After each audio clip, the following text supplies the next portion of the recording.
Hey, hi, welcome to my channel. My name is Chastity. Here we talk about beauty, entertainment, celebrities, books, movies, anime, TV shows, kind of anything else that garners my attention this week. And today we're going to talk about Love is Blind After the Altar, the 3-episode special that's still technically part of season 1.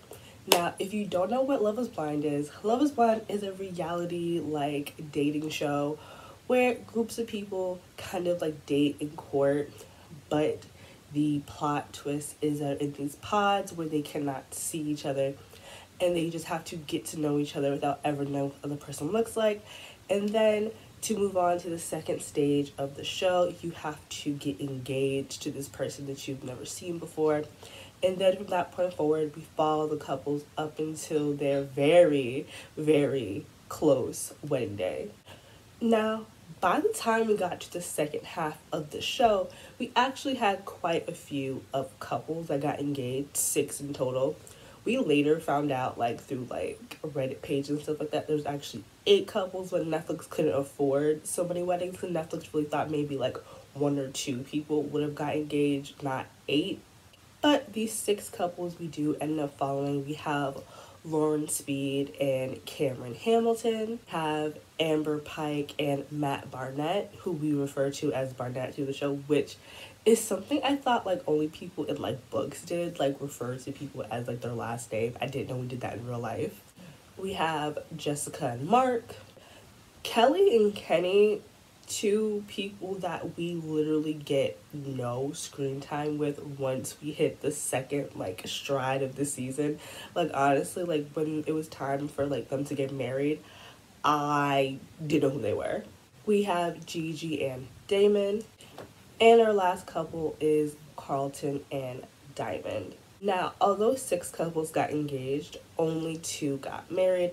Lauren and Cameron, and Amber and Barnett. And that's how we end the first season. We have 2 couples get married, we have 4 couples crash and burn, then we have like a super messy reunion, and now we have After the Altar, which is the special that is kind of like the main theme of it is celebrating the 2-year anniversary of the 2 couples that got engaged. Now, how I'm going to do this like recap is I'm going to go couple by couple because like that's probably the best way I can do that instead of trying to go through like everything that happened per episode. I find that kind of like messy. Our first couple is Cameron and Lauren Hamilton, the perfect couple out of the cast. If couple goals existed, it would be Lauren and Cameron. They are the couple that seems to be the most evenly matched. Personally, I love Cameron and Lauren. I actually do follow their couple channel, and they're the only couple channel I follow, okay? Because they're a great blend of cute and corny. You can very much so tell that they have so much love for each other even 2 years later. It still feels like how we met them in the pods. Cameron and Lauren are also one of the only couples that seemingly have no big drama for like these episodes. The biggest issue is just like whether or not they're gonna start having kids. Lauren seems very like, yeah, I should probably want kids, but also like saggy boobs, right? And Cameron actually seems very, very supportive of Lauren's decision. He's just like, if she wants to have kids, she wants to have kids, and if she don't, well, we just gonna have to move past that one. Again, they seem very good for each other. It does sometimes feel kind of fake, because like, how is Cameron such a good guy? It is very weird to see Cameron really have no like in-your-face flaws. I don't know. With Love is Blind, I look at it more of like a soap opera than I do like a reality show, because some stuff do seem very contrived. But I also do just think Cameron and Lauren just mesh well together. They just simply like vibe and get each other. I also really enjoyed watching Lauren and Cameron's family interact, because it really does feel like they got married and their families like blended together. So that was really nice to see. I know some people, they sides of the family don't really mess with each other like that, but like their side of the family is really good. Also, like in this scene, like Cameron and like Lauren were used to like give like exposition on like what the other couples were doing. Like their dads were like asking them questions that the producers definitely asked them to ask, and they're like giving them a rundown. So I'm like, there ain't no way yo dads give two F's about any of these strangers. Before we move on from like Lauren and Cameron, because again, there really isn't much to say about them. They're more like sitting back and getting all the tea, but they're not really spilling any. I really love that like when Cameron talks about Lauren, he just like gets super emotional and starts crying. Like he simply can't talk about her without like tears streaming down his face. I think that's so cute. And then you have Lauren that's like, aw, he's so sweet. I think it's really cute, their dynamic. Our next couple is Amber and Barnett, who are also very equally matched, but not because they mesh so well together, but just because they're both so incredibly immature. So during the season, we had found out that like Barnett had already had a home purchase, you know, to start his family in. And in the beginning of episode 1, we find out that Barnett had actually sold that house to pay off student debts. Now, Netflix, the shady queens that they are, inserted a clip from the first season where Amber was talking about her student debt, insinuating that Barnett had sold this home in order to pay back Amber's debt. So now we have this framework that this amazing guy, Barnett, sold this home, his dream home for his family, to pay off Amber's debts, and now they are living in a 2-bedroom apartment with Amber's roommate.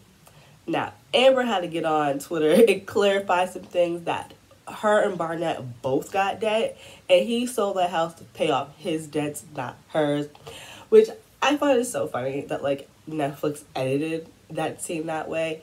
So I guess trying to make Amber a victim when it's like every subsequent episode she does that quite fine on her own. Like, Netflix, she didn't have to give Amber the villain edit because she is the villain. You ain't have to do all that. So I do find that super shady of Netflix to try to make it, again, to make Amber out worse than she actually is, because she does a fine job doing that all by herself. Now, while Lauren and Cameron seem like the very mature and stable couple, Amber and Barnett are the fun couple. Like, they'll probably go bungee jumping and skydiving and, like, dirt biking. Like, they're that type of couple. But they're also extremely, extremely childish. I've just never seen two extremely childish people in a relationship together. We get a scene with Amber at her in-laws, and it seems like Barnett's family really, really, really does like Amber. Amber and her mother-in-law get along great. Now, we get this scene, right, where Amber is talking to Barnett's mother about how she is ready to start a family because she has been diagnosed with epilepsy, so she wants to have kids now while her body is still willing to work with her and she is healthy, and that the likelihoods of a high-stake pregnancy are still very, very low. Now, Barnett is not ready to have children just because he feels like he's not in a place to start a family. And I very much so do see both sides of the situation. I fully understand from Amber's perspective of just like, I'm getting older, I have epilepsy. You know, with pregnancies, once you hit 40, you know, you're more than likely going to have a high-risk pregnancy. So she's still in her 30s, she's still young in the idea of childbearing, right? So she wants to take advantage of her body while it's still cooperating with her, and I fully get that.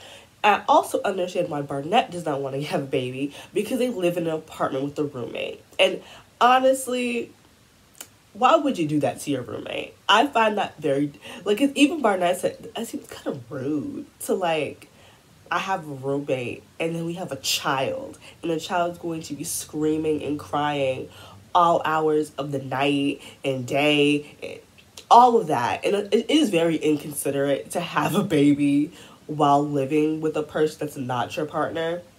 So, like, I fully understand, like, both sides of the situation. Like, y'all can't be doing that to your roommate. Your roommate ain't signed up for you and your baby. Don't do that, you know? Don't do that. Listen, Amber and Barnett are white trash, and I love that for them. Like, I really, really do. Now, Amber poses a question to Barnett's mother about why everything has to be on Barnett's time, because it's her body. She wants to get pregnant. And Barnett's mother goes, it's because he the breadwinner. Okay, the man is the head of the household, and that's just how God intended it. And I'm just like, listen, heterosexuality, Christianity, a disease. We're moving past it. Moving past it. But I'm just like, that's why, like, I don't like that idea of, like, you know, your husband being the breadwinner and you being a stay-at-home mom, just because it just feels like if you're a stay-at-home mom, it seems like you're then not allowed to make decisions anymore, because, well, he makes the money, so you do what he says. And it's like, yeah, but y'all agreed that he could take on the financial burdens, and you would take on the burdens of taking care of the home, right? So why do you now have no power in your marriage? Listen, that's not for me. I can't do that. Now, at the engagement party, Amber, Diamond, and another castmate actually do get into this huge fight that we are going to stick a pin in here, and we will circle back to this fight later in the video. So after the fight, the couples are giving speeches and stuff like that. The husbands are. And when Barnett goes up, he shows this video of, like, every morning he, like, tells Amber he loves her. He gives her a good morning kiss before he goes off to work. And, like, in theory, the video is very cute. But then it's like, okay, we've reached, like, the 2-minute mark where, like, things stop being cute, and now it's just we've been here for a little too long. Like, it was cute, but after a while it was just like, is this video still going? Like, we still, like, 2 years? Like, he showed us exactly 2 years worth of good mornings. Like, it was cute, but also it's a little too long. Our next couple is Jessica and Mark. Now, Jessica and Mark did not get married. Jessica said, I don't. Now, Mark does not show up for any of these episodes. It is cited that the reason why he did not show up is because his girlfriend is pregnant. But we will come back to trifling ass Mark later as well. Moving on to Jessica. Now, Jessica was part of this love square with Casey, Amber, and Barnett, right? So all 4 of them, because when the season was airing, personally, I never thought that Barnett was going to pick Amber. It was looking like he was going to pick Elsie, and then, like, at the end, he did this weird switcheroo and picked Amber. Now, so as you can see, Jessica ends up getting engaged to somebody else, Mark. Mark is her second choice. So you can imagine how she's not really vibing with him, because that's not who she wanted. She wanted Barnett. And Jessica got the villain edit during the season. And some of it was warranted, some of it was not. I don't think Jessica was a bad person. I just think Jessica's a little messy. And there's nothing wrong with being messy. Because at one point, she does ask Barnett, like, are you sure you want to marry her? Which, like, I think she did that, like, at their anniversary party. Again, not a bad person, just messy as hell. And from that point forward, Amber has hated Jessica. I do feel like Amber needs to move on. It's been 2 years, and Boo will get back, again, a pin in that moving on shit.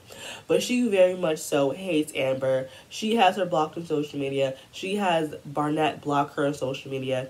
And Jessica is just in a place where she's like, it's been 2 years. I have a boyfriend that we don't see. I'm in a happy relationship. I just want to move on from all of this. 2 years have passed. You know, I don't want him anymore. Let's just be adults and move forward. Like I said, Jessica wants to make amends, and so she brings, like, couple gifts for the two couples that got married. Now, I do feel like Jessica was being a little messy because it didn't seem like anyone else brought gifts, so why did she? But she goes to try to hand like Barnett the gift because I think she realized that like she'd probably have a much easier time speaking to him than to Amber, because I feel like Amber would try to fight her. So this interaction is so incredibly awkward. Like, and I feel like Barnett made it more awkward than it needed to be. I feel like when she handed him the gift, he could have just said thank you and then just placed it somewhere and moved on. And he's just like stuttering and stammering, and he's like looking over his shoulder for Amber, and he seems genuinely terrified of Amber. And I just say, Barnett, blink twice as she beats you, because that seemed a lot. I've never seen a man so terrified of his wife. Like, he looked genuinely scared there's going to be consequences for this. And in the end, he doesn't even take the gift from her. And then, like, he walks up to Amber and is like, just because I give a gift. And Amber, again, goes off about Jessica. And it's just like, it's been 2 years. She don't want your nigga no more. I promise you, she don't. Okay, on to the next couple. Kelly and Kenny are completely irrelevant during this whole, like, after special. I don't even know if they were there, and if they were, I don't know if they had any screen time. I couldn't tell you. They had even less screen time, like, in these 3 episodes they had in the entire season. Moving on to Gigi and Damien. Gigi and Damien were another couple that also said, I don't. Well, Gigi said I do, and Damien said I don't. But in these 2 years, they have been dating off and on. They're a very, very, extremely toxic couple. You can see, like, very early that, like, Gigi is very unsure of where they stand in their relationship. It has been 2 years, and they seem to not be making any progress. There's no conversation of, like, moving in with each other. No conversation about, like, trying to get married again, or anything that involves, like, moving forward in their relationship. Their relationship feels very stagnant. Now, we get into Gigi and Damien's issue during these 3 episodes. I say issue with quotes because it does feel very contrived and, like, played up for the cameras. So Damien has a friendship with this woman named Francesca. She's from another Netflix reality show, Too Hot to Handle. Side note, I absolutely hate that show. Just the idea of, like, a bunch of attractive people in a house, and all they have to do is not have sex, and they win money. And they fumble the bag every fucking time.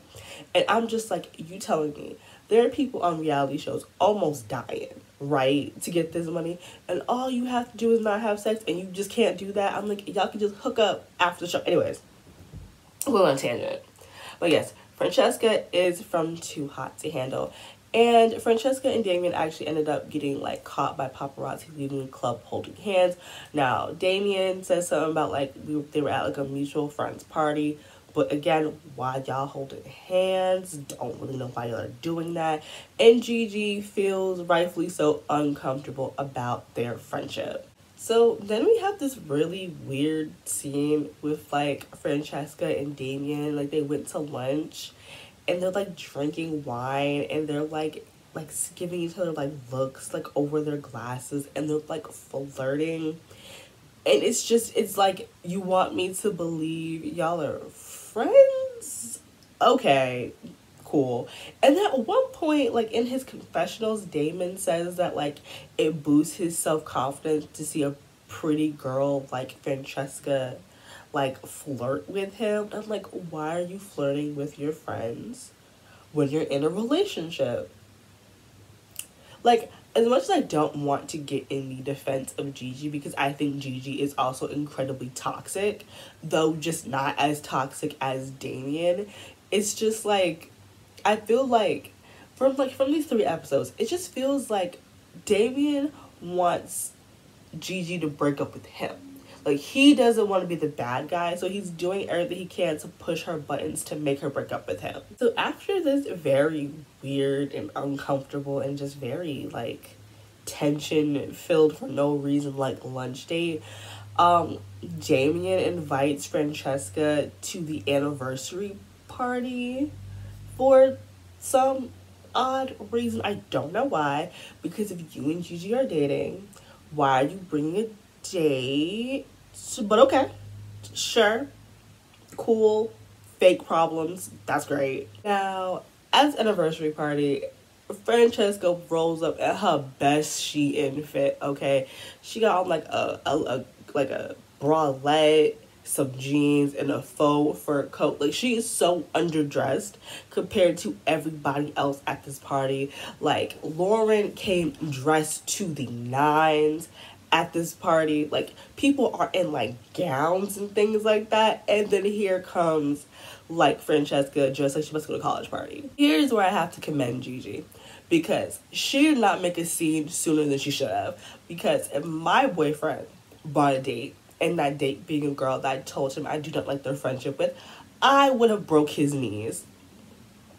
But Gigi does do a good job holding her composure at first. You know, she just simply ignores them.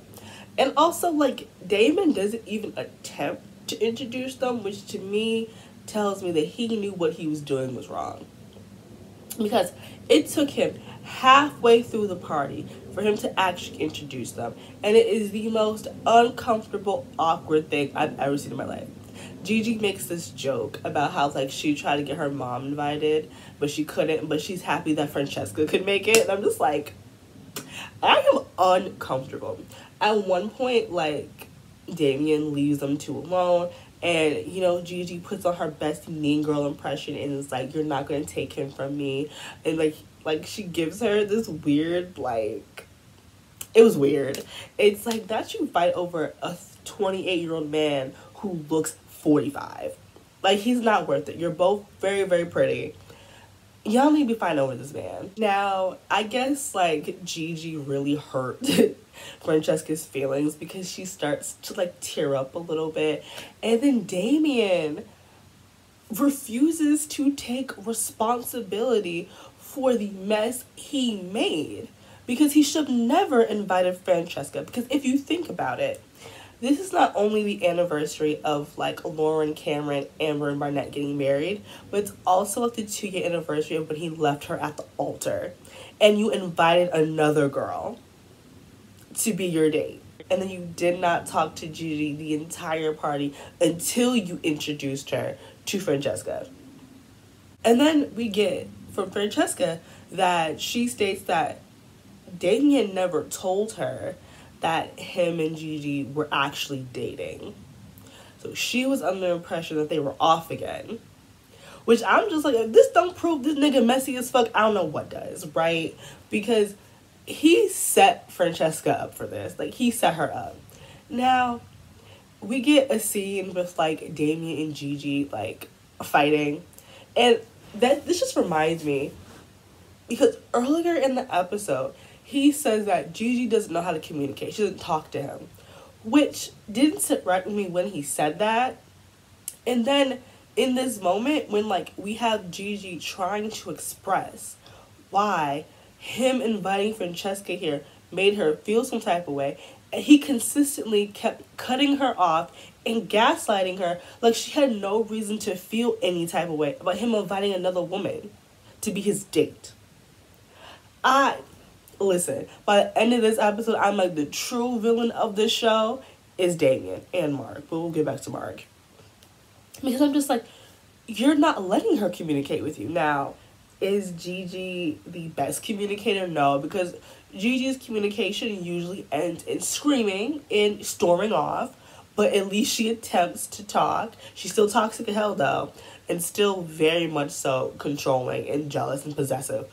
But at least she attempts to talk. They're both bad people. Damien's just the worst. Because he tries to play the victim all of the time. And the thing is, this whole mess is by your own creation.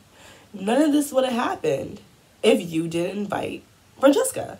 This is all you had to do. was not invite the girl that you're not dating to the party. I really hope that Gigi will one day find her like self-worth and leave demonic Damon alone, because at this point it's just very, very sad. So I'm like, she is a very pretty girl. She can do so much better than Damon. Please release yourself from these shackles, Gigi. Our next couple is Carlton and Diamond. Now, Carlton and Diamond didn't even make it to the altar. They broke up way before them, like at like the little villa thing. Because, so Carlton is bisexual. He did not tell her that until after they got engaged. And then they got into this huge fight that felt very biphobic in nature. Now, looking at it 2 years later, it still feels very biphobic, but also it's just like, you felt comfortable enough to propose to me, and you decide that you wanted to spend the rest of your life with me. Don't you think telling me you're bisexual should have come up at one point? So I can kind of see where maybe you could feel that type of way and not be biphobic, but I still believe that whole section was filled with biphobia. But Carlton is no better. He is very messy, very misogynistic. The things he says don't make you want to root for him, because like, he could be very much so in the right, and then he just keeps talking and you're just like, no, you're a very terrible person who deeply, deeply needs therapy. Now, in this special, Carlton gets into it with Lauren because he feels like Lauren doesn't defend him as much as he defends her. And then he throws back in her face that she married a white man. It was just unnecessary. And then, like, Carlton does not show up to the anniversary party, but he is in the confessionals being shady and messy boots like he always is. So during these 3 episodes, this is the most we actually get of Diamond, because again, she left very early in the season, and I think Diamond did a really good job of somehow not really being a part of the drama, but still like moving the episodes along.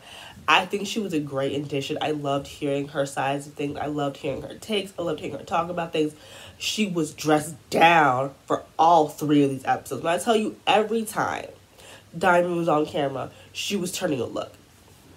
Now, Diamond is still looking for love, and she actually ends up going to an anniversary party with a date with a guy named Ramel.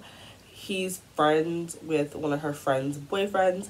Now, that goes and crashes and burns, and he ends up leaving early.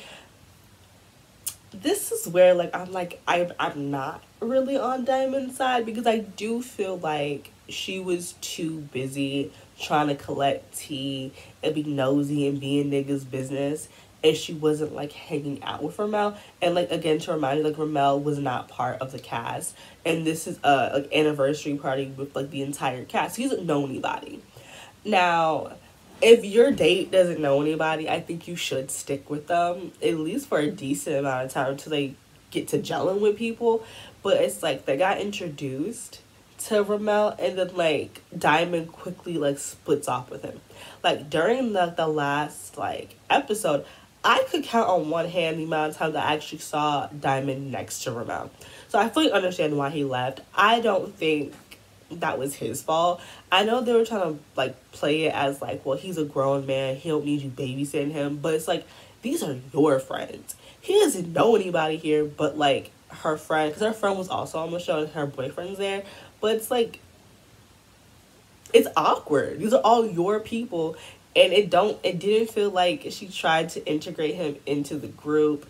I did feel kind of bad for Mel, because every time we would see him, he would just kept being in the corner, like not really talking to nobody. And like I mentioned earlier, this is when Amber, Diamond, and LC get into it. So now let's start delving into that mess, right? Okay, so we find out in episode 1 that LC, a castmate of season 1, who was again part of that love square with Barnett, Amber, and Jessica, that she actually dated Mark, Jessica's ex-fiance, for a little bit of time.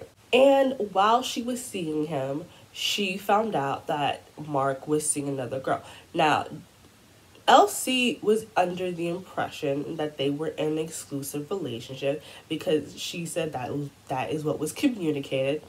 And Mark even stated that he was not seeing any other girls but LC. Now, that other girl is the pregnant girlfriend. The reason why Mark didn't show up to the, like, after show, whatever. I do feel like maybe he was hiding behind that. I don't know. It just felt very convenient that, like, when he was the saint of the show, he was there in the mix, but now that, like, his credibility is being challenged, he just don't show up. He don't say nothing to nobody. Okay. Now, Jessica spills some tea about Mark cheating on her while they were engaged in filming the show, which again I find so interesting because during the show they painted out that, like, Mark was such a good guy and he was so in love with Jessica and he loved her so much more than she loved him, and that Jessica is this terrible, horrible person, just to find out that Mark was the true villain of the first season. And Mark just sat back and watched the entire world hate Jessica. Because when I tell you the streets hated Jessica season 1, they hated her. Could not stand Jessica. And it's just so funny to see that, like, Mark was the real person doing dirt this entire time. And he sat back and allowed her to be dogpiled like that. Like I said, during the anniversary party, Amber, Diamond, and Elsie get into this big fight about Mark. Now, Amber is friends with Mark and has taken it upon herself to defend him. Now, Amber is a pick-me, right? Like, she's like a true pick-me. Because she says that she can see where both sides are right and wrong, but she really can't. Because, like, Elsie is like, I deserve, like, an explanation and an apology. And Amber is like, y'all are both grown adults. He doesn't have to apologize to you. You know, you guys were in an exclusive relationship. And you shouldn't have expected, like, exclusivity from a man you're not married to. It was very strange and weird. I was just like, so you should expect to be cheated on because you're not married?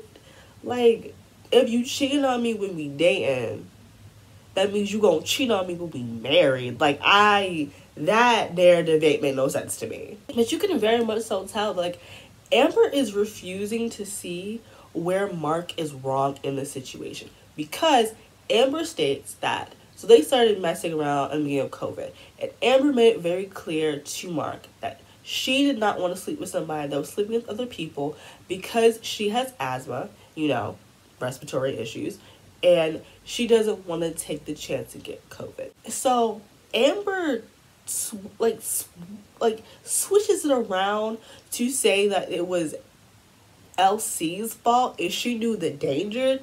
But, like, LC, from what we can tell, again, Mark wasn't there to give his side, communicated that she wanted to be exclusive for her health.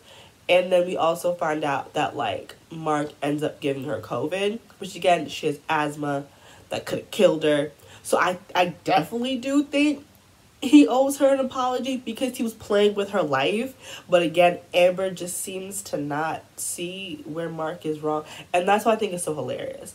Because she's like, I see where each side is right or wrong. But no, you don't.